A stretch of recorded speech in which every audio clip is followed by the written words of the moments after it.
दक्षिण प्रदेश में सर्वत्र दिग्विजय कार्य यथोचित रूप में संपन्न करने के अंतर श्री मुद्गल योगींद्र महाराज के परम प्रियतम शिष्य, जिनकी जीवन अवधि लाखों महाकल्पों की नियत की गई है तथा प्रत्येक कल्प में विश्व कार्य संचालन हेतु पंचेश्वरों को जो संपूर्ण ज्ञान एवं गणेश उपासना प्रदान कर सत्ता सामर्थ्य संपादन करने का आयोजन करते हैं, जो अमलाश्रम क्षेत्र नामल गांव में निवास करते हैं, ऐसे परम गाणपत्याचार्य सर्वभौम श्रीमद् भृशुंडी महाराज के दर्शन करने, दिग्विजय यात्रा का वृतांत कथन करने एवं उनसे कृपा आशीर्वाद प्राप्ति हेतु श्री योगींद्र महाराज नामल गांव क्षेत्र पधारे।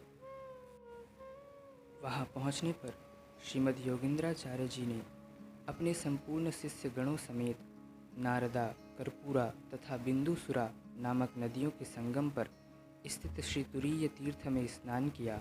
मंदिर में जाकर आशापूरक के दर्शन किए तथा उनकी महाभिषेक सहित विशेष पूजा की। श्री आशापूरक की प्रार्थना करते हुए उन्होंने कहा कि हे आशापूरक गणराज प्रभु, श्री मौद्गल सिद्धांत प्रदान करने हेतु द्विज वेश धारण कर आप स्वयं पधारे, किंतु आपने साक्षात दर्शन नहीं दिया। आपने मेरे साथ ऐसा छल क्यों किया? मेरी संपूर्णतया असंभवनीय आशा की पूर्ति आपने की है। मुझे अनुभव हुआ कि आप ही एकमात्र आशा पूरक हैं। आपकी कृपा सामर्थ्य से आज तक जो भी घटित हुआ उसका आपके चरणों में निवेदन करने मैं यहाँ पर उपस्थित हूँ। श्री योगींद्र महाराज जी के उस उत्कंठ प्रार्थना से श्री आशा पूरक अतीव संतुष्ट हुए। तदंतर तत्क्षण साक्षात 10 भुज दिव्य रूप में प्रकट होकर उन्होंने श्री योगींद्र महाराज को साक्षात अपना दिव्य दर्शन प्रदान किया। श्री योगींद्र जी श्री चरणों में लिपट गए और उन्होंने अपना संपूर्ण वृतांत कथन किया।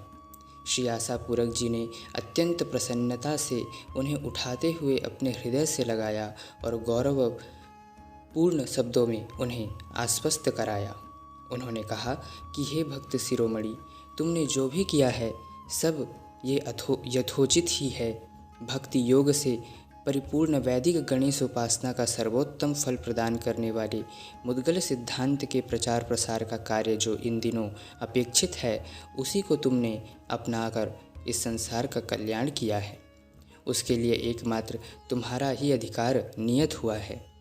तुमने भक्ति योग रूप लक्षणों से संपन्न विशिष्ट भक्ति योग को ही प्रवृत्त किया है और आगे चलकर भी निश्चित रूप से करोगे ही।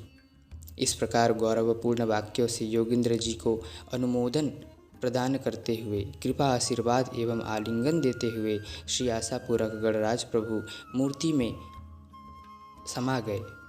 वहाँ से श्री योगींद्र महाराज श्री भृशुंडी महाराज के स्थान पर गए, जहाँ श्री भृशुंडी योगींद्र जी की स्मृति में एक विशाल शिवलिंग चिन्ह स्वरूप में विद्यमान है।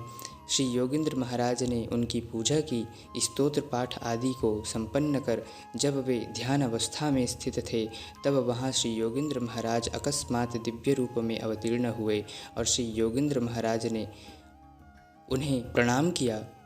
उन्हें ऊपर उठाकर भृशुंडी महाराज ने अपने हृदय से लगाया तथा उनका आत्यंतिक गौरव किया।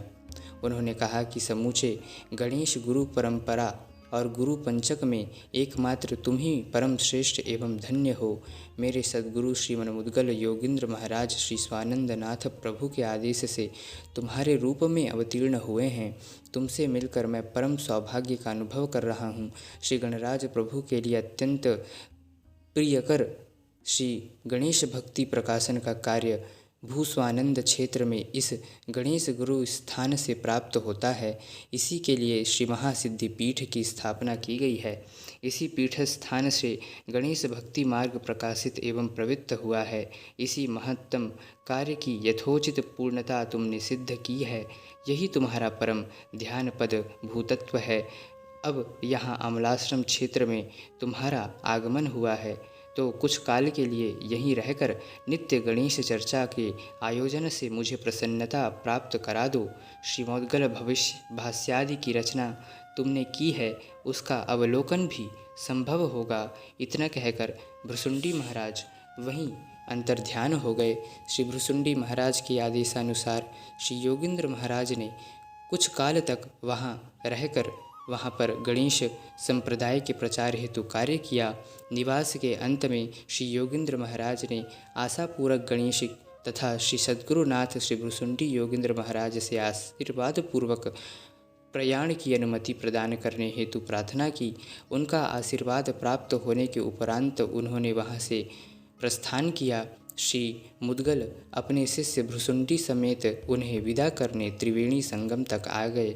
वहाँ से उन्होंने आज्ञा प्रदान की और उस समय दोनों की आंतरिक स्थिति बड़ी विचित्र हुई। वियोग के फलस्वरूप विषणता छा गई। अमलाश्रम क्षेत्र से निकलकर श्री योगेंद्र महाराज राक्षस भुवन नामक विज्ञान गणेश क्षेत्र में आ पहुँचे। इस क्षेत्र के विज्ञान गणेश की मूर्ति की स्थापना महागणेश दत्तात्रेय द्वारा की गई थी। मंदिर के समीप ही श्री योगेंद्र महाराज ने अपने निवास की व्यवस्था की। यहाँ भाग सिद्धाश्रम नाम से जाना जाता है और विज्ञान क्षेत्र से लेकर गंगा मसला तक का प्रदेश गणेश महिमा संपन्न होने से फलस्वरूप कामस्वानंद नामक गणेश गुरु पीठ कहलाता है। उसके निकट ही विज्ञान शंकर का स्थान है। इस क्षेत्र में श्री योगेंद्र महाराज का वास्तव्य 1 महीने के लिए था। इस काल अवधि में श्री दत्तात्रेय तथा विज्ञान गणेश एवं विज्ञान शंकर दोनों ने प्रकट होकर श्री योगेंद्र जी को साक्षात दर्शन प्रदान किए तथा उनका गौरव किया। विज्ञान गणेश क्षेत्र के अंतर्गत श्री योगेंद्र महाराज सिद्धटेक क्षेत्र आ पहुँचे। वहाँ से आगे बढ़ते हुए वे मयूरेश्वर महाक्षेत्र में आ पहुँचे। इस प्रकार 12 वर्षों तक दिग्विजय यात्रा संपन्न कर सर्वभौम गणेश जगत गुरु श्रीमद गणेश योगेंद्राचार्य महाराज अपने हजारों शिष्यों समेत मयूरेश्वर क्षेत्र को लौट आए। कुल 3000 गणेश भक्त एक ही समय मयूरेश्वर क्षेत्र में उपस्थित हुए। सभी के एक ही समय एक साथ ब्रह्म कमंडलु गंगा में स्नान करने से समूचा गंगा जल रक्तिम वर्ण का हो जाता था। सभी प्रकार का अमंगल नष्ट करने वाले भूस्वानंद क्षेत्र में ऐसा प्रतीत हुआ मानो श्री योगेंद्र जी के रूप में मंगलकर्ता सूर्य नारायण ही उदित हुए हों। उनके आगमन पर मयूरेश्वर निवासी सभी लोग सद्गुरु का स्वागत करने के लिए तैयार हुए। उनकी अगवानी करते हुए उनकी जय जयकार कर बड़े उत्साह के साथ श्री सद्गुरुनाथ को पुण्य क्षेत्र ले आया गया। समारोह पूर्वक श्री मयूरेश्वर मंदिर में जाकर श्री योगेंद्र महाराज ने श्री मयूरेश्वर के चरणों में अपना माथा रखा और चारों ओर लगातार जय जयकार हो रही थी। समारोह के संपन्न होने पर श्रीमद् सद्गुरुनाथ सिंहासन रूढ़ हो गए और सभी शिष्यों ने क्रमशः उनके चरणों पर मस्तक रख दिया और प्रार्थना की। मंदिर की सभा मंडप में श्री मयूरेश्वर मूर्ति के सम्मुख श्रीमद् गणेश योगेंद्राचार्य महाराज दिव्य सिंहासन पर दक्षिणाभिमुख आसनस्थ हुए। इर्द गिर्द सिद्धेश्वरादि ज्येष्ठ शिष्य विराजमान थे। उनकी परली तरफ 3000 शिष्य समुदाय यथोचित स्थान पर बैठा हुआ था। आसपास क्षेत्रस्थ अन्य स्त्री पुरुष बैठे हुए थे। इस प्रकार का वह दृश्य बड़ा ही मनोज्ञ था। इस तरह पूरा कार्यक्रम संपन्न होने के पश्चात श्री गणेश योगेंद्र महाराज स्वस्थान में शांतिपूर्वक रहे और गणेश सद्गुरु की सेवा में सभी अपना समग्र काल व्यतीत करने लगे। कुछ दिनों के बाद श्री योगेंद्र महाराज मयूरेश्वर पूजन के हेतु मध्याह्न समय में मंदिर के लिए प्रस्थान कर गए और यथाविधि पूजन प्रार्थना संपन्न कर ध्यान अवस्थित हो गए। तभी अचानक मूर्ति में से प्रभु गणराज प्रकट हुए। श्री योगेंद्र महाराज को दर्शन देते हुए उनके मस्तक पर वरद हस्त रखकर वे प्रसन्नता से बोले, भक्त श्रेष्ठ श्री योगेंद्र, संपूर्णतया कृतार्थ बने। तुम अब किस बात की अपेक्षा कर रहे हो? पूजा स्तुति प्रार्थना आदि परिश्रम अब क्यों कर रहे हो? अपने आँखों को खोलो। मैं साक्षात दिव्य रूप में प्रकट हो तुम्हें दर्शन देने आया हूँ। तुम्हारे दर्शन के लिए प्यासा मैं तुम्हारे सम्मुख खड़ा हूँ। श्रुति संपुट में इन शब्दों के ग्रहण करते ही श्री योगेंद्र महाराज संभल गए। आंखें खोलकर देखा तो साक्षात तेजोमय स्वानंदनाथ श्री मयूरेश्वर प्रभु सम्मुख खड़े हैं। श्री योगेंद्र महाराज ने तुरंत उन्हें प्रणाम किया और उनके चरणों में लिपटकर प्रेम पूर्वक अश्रु जल से नहलाया। फिर वे हाथ जोड़ते हुए खड़े हो गए और प्रार्थना करने लगे। उन्होंने कहा कि हे मयूरेश्वर, आपकी आज्ञा के अनुसार आपके कृपा बल की सहायता से दिग्विजय यात्रा के निमित्त संपूर्ण भारतवर्ष में मैंने भ्रमण किया और आपके आदेशानुकूल कुछ यथावत संपन्न किया है। उसी का सेवावृत मैं आपके चरणों में प्रस्तुत कर रहा हूँ। सानुग्रह चित्त से आप उसका स्वीकार करें। इतना कहकर श्री योगेंद्र महाराज ने श्री मयूरेश्वर के चरणों पर मस्तक रखा।